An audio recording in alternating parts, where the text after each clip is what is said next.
Bismillah ve salatu ve selamu ala Resulillah ve ala alihi ve sahbihi ve men vala. Muhammed ibn İsmail el-Bukhari rahmetullahi aleyh Sahih Bukhari namlı kitabının taharet hakkındaki bölümünde mundaq deydi. İki putunu jüyüş, yalağaç putqa mesih qılmaslık hakkında.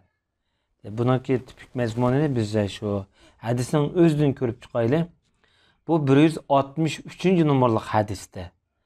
Bu hadiste İmam Bukhari rahmetullahi aleyh bizge Musa hadis sözlep bergen idi dedi. Bu kişi İmam Bukhari'ninki ustazdırdım bulup ismi Musa ibn İsmail Tebuzeki diye nam bilen meşhur iman hakkındaki bölümde ötkende bu adamın tercümeli. Bu kişi dedi bizge Ebu Avana hadis sözlep bergen idi dedi. Ebu Avana Vazzahil Yeşkuri diyen adam. Bu kişinin tercümalımı öttü. Bu kişi Ebu Beşir diyen kişinin hadis rivayet kılgan. Ebu Beşir diyen Cafer ibn Abi Vahşiye diyen nam bilen meşhur. Bu kişinin tercümalı ötken.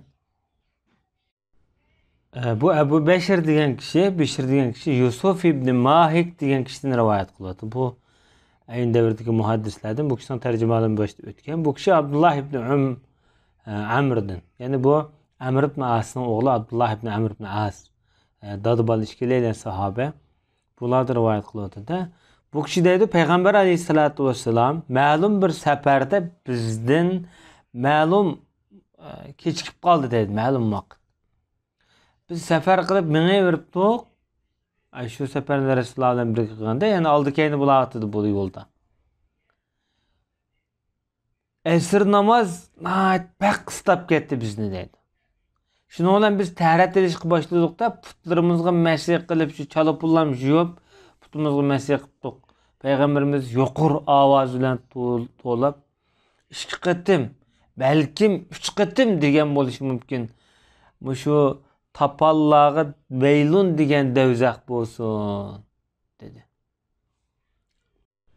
Demek bu hadisten şunu es kılımız ki Peygamber sallallahu aleyhi ve sellem ibadet meselelerinde sahablarını qanda vaqtda bo'lsin yeteklep mush ümmetke dini yetkizish asasida çoğun küçük, uşaq çoğun meselelerden tartıp ulağa yol yoruq berip ügütüp duratken de bu hadisten hem de. Bu sefer tarixçilarniki deyişçe Ci'rani'den ömrü kılış üçün manga vaqtidaki boğan sefer bolishi mumkin degan. Peygamber sallallahu aleyhi ve sellem bu jarayonda şu qo'shinniki oqidiroq, qo'shinniki ahvolini bilish, tekshirish asosida sal keyinroq mangan. Oldidagi adamlarni namozdan vaqt qistab qolgandan keyin biz tushib tartag'ash turayli deb Peygamber sallallahu aleyhi ve sellem o'qib namozda. Rasulullohni sal saqlab turgan. Shunga namozning vaqti baq qistab ketgan bu oraliqda. Oldirapla, mapula, shupla taratni olgandan keyin mukammal ep bo'lmagan bo'lishi mumkin. Namozdan vaqt chiqdi deb oldirab. Shunga Peygamber sallallahu aleyhi ve sellem bu yerda putni jug'an emas, xuddi masih qilgan o'xshashlam çalıp bula juyulgan putni ko'rib Peygamber sallallahu aleyhi ve sellem bu yerda ogohlantirish beryapti.